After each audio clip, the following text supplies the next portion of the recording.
volo del Suem 118 atterra a Pellestrina, nella nuova elisuperficie nella rete del soccorso aereo, un investimento di circa 500.000 euro del Servizio Sanitario Regionale.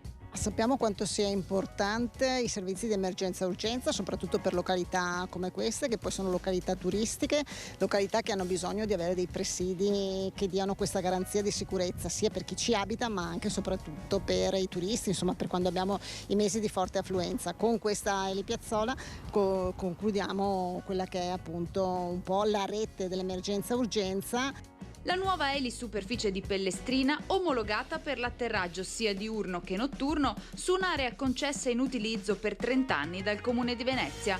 Il taglio del nastro con il sopralluogo del direttore generale della ULSS Serenissima.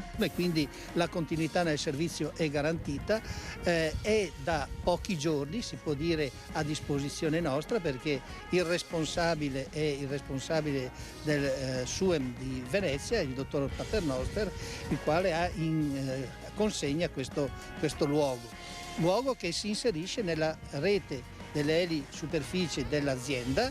Oltre a questa c'è l'elisuperficie sul San Giovanni e Paolo, unico punto di atterraggio su Venezia, c'è quella di Chioggia e quella dell'Angelo.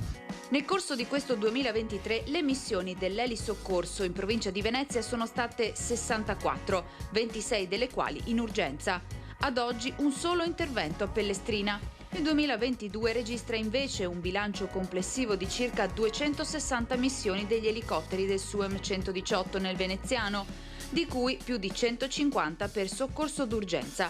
6 di queste sempre lo scorso anno qui a Pellestrina.